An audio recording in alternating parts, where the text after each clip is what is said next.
Assalamualaikum warahmatullahi wabarakatuh.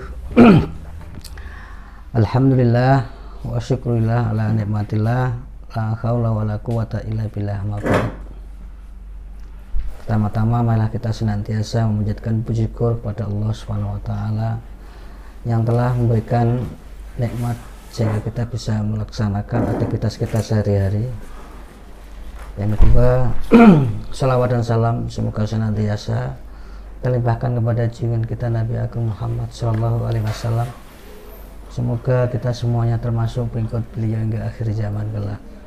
Pemirsa yang dirahmati oleh Allah, alhamdulillah kita masih bisa bertemu kembali dalam rangka syiar Islam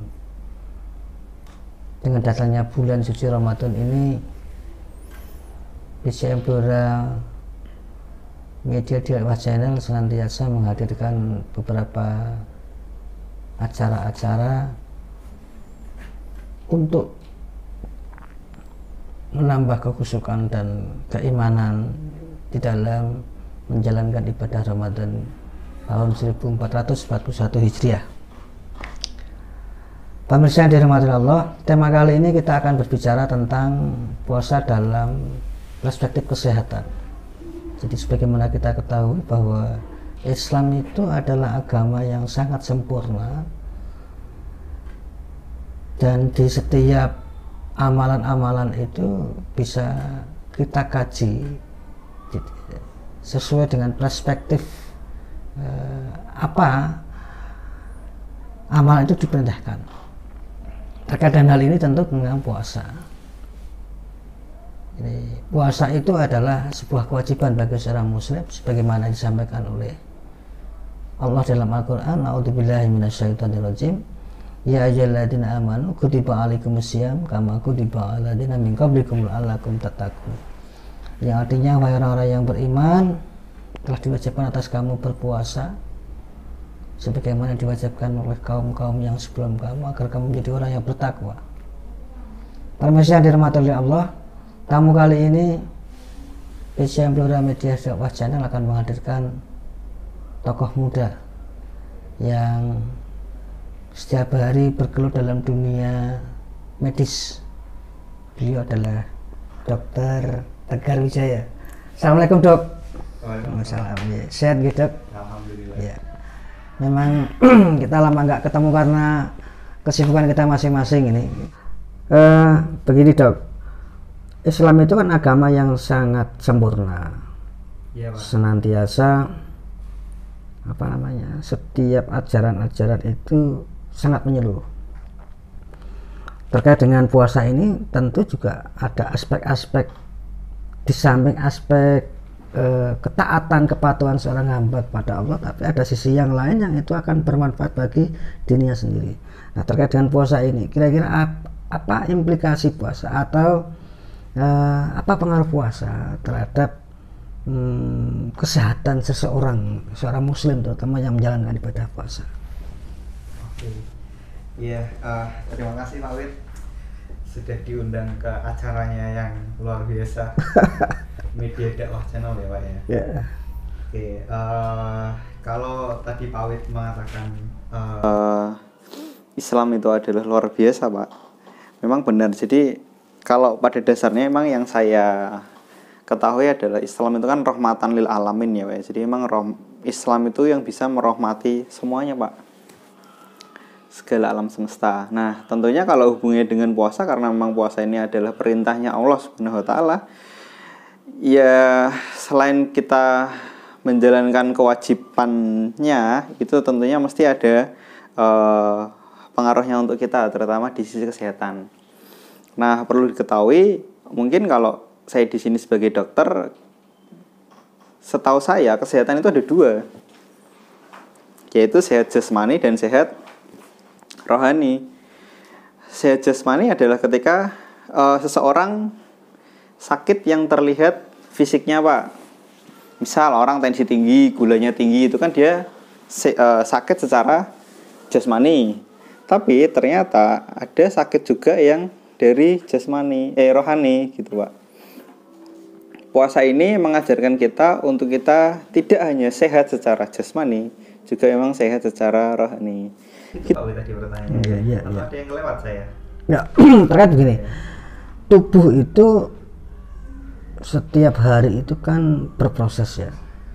Kita bangun pagi, minum air putih, kemudian makan pagi, dan seterusnya, dan itu sering. Nah ini pada waktu puasa ini kan nyaris mulai puasa itu kan diwajibkan mulai dari terbitnya matahari sampai terbenamnya matahari dengan tidak makan dan tidak minum, sambil menjaga diri kan begitu. Nah terkait dengan makan dan minum tadi dok. Maksudnya terkait seperti apa ini pak? Oh hubungannya sama pencernaan sama ya. Yang jelas kalau puasa itu kan menahan ya pak ya, menahan. Jadi yang biasanya kita makan sekarang nggak makan kayak gitu kan. Kalau diibaratkan mesin kendaraan itu pak, mesin itu selama setahun itu kita genjot terus pak tanpa pernah kita servis. Nah dengan puasa ini waktunya kita menyervis.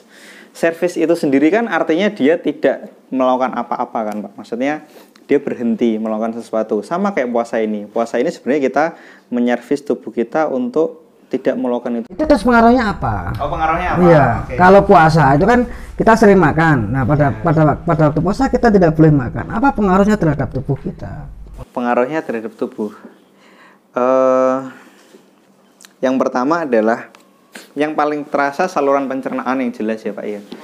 Iya, saluran pencernaan ketika tubuh itu selalu bekerja terus, otomatis sekarang saluran pencernaan dia akan lebih jarang bekerja. Kalau kemarin diforsir, sekarang enggak gitu ya, Dok? Iya, sekarang enggak.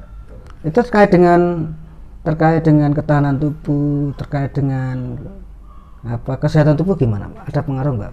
Biasanya diisi tapi kita sekarang tidak gitu. Sebenarnya kalau mungkin teori di sana orang luar sana ketika banyak orang bilang kan Pak, kalau ketika kita nggak makan dapat energi dari mana gitu kan, pasti kan gampang sakit gitu, apalagi sekarang ada banyak penyakit merajalela gitu kan, terus gimana itu boleh nggak gitu? Sebenarnya itulah keistimewaannya puasa Pak. Dengan puasa itu secara tidak langsung itu malah membuat tubuh kita menjadi lebih bagus lagi gitu. Jadi memang salah satu keajaibannya puasa kali ya Pak ya. Jadi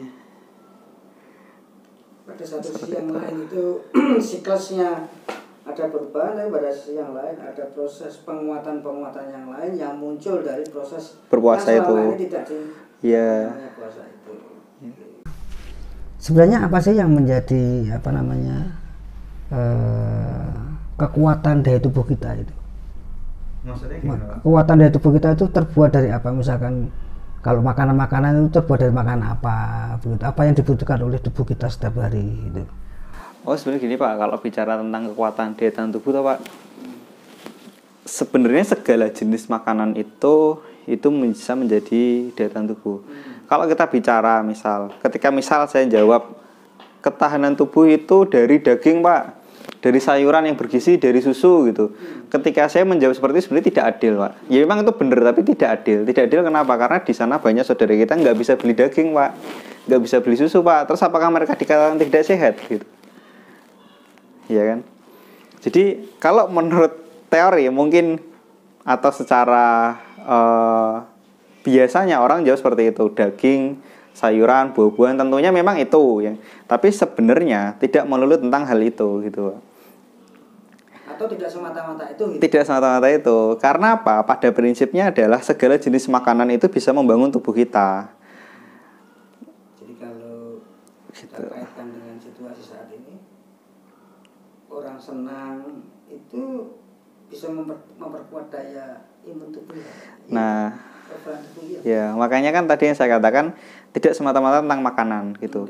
Daya tahan tubuh kuat itu ada pengaruh makanan, tapi ada lebih yang berpengaruh daripada itu, yaitu kesehatan rohani tadi Pak, kesehatan mental. Jadi ketika seseorang makannya enak, terus daging, terus sayuran, terus tapi ketika mentalnya dia nggak bagus atau dia nggak pernah bersyukur atas itu, dia nggak pernah senang atas itu, maka otomatis tetap daya tahan tubuhnya akan turun dia.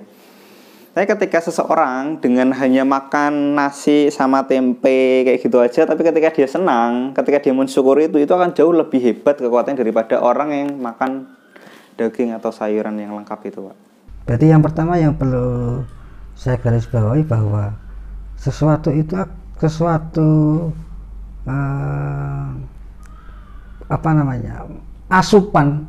asupan pada tubuh manusia itu akan menjadi kekuatan yang lebih kuat ketika satu itu berdasarkan nilai-nilai rohaniah. Jadi seperti tadinya yang sampaikan bahwa orang yang dikatakan mempunyai kekuatan tubuh yang bagus itu bukan hanya asupan gizi yang lengkap saja, tapi ketika dia senang, kemudian dia bersyukur, apalagi ketika berpuasa itu diniatkan oleh Allah, itu tentu akan mempunyai kekuatan yang sangat luar biasa. Begitu ya, Dok? Benar seperti itu, Pak. Itu kemudian ditunjang dengan asupan gizi di setiap orang, kan gitu. Walaupun setiap orang itu ternyata sangat berbeda-beda. Ada yang berkemampuan, ada yang tidak. Tadi seperti dokter sampaikan, ada yang kuat beli daging, Pak, ada yang tidak. Tapi kenyataannya mereka juga lebih sehat gitu.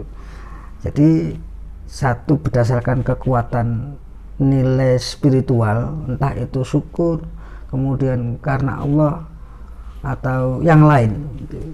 Kemudian didukung dengan asupan gizi tadi. Ya, itu terkait dengan kekebalan tubuh ya. Jadi memang puasa itu memang punya pengaruh yang sangat luar biasa gitu, terhadap tubuh seorang manusia begitu. Pemirsa yang dirahmati Allah, terima kasih atas perhatian pada kesempatan kali ini, dan kami ucapkan terima kasih, Dok, atas kehadirannya dan beberapa supportnya gitu. Insya Allah nanti kita akan sambung kembali di lain waktu. Dan akhirnya bila taufik wal hidayah. Assalamualaikum warahmatullahi wabarakatuh. Waalaikumsalam warahmatullahi wabarakatuh.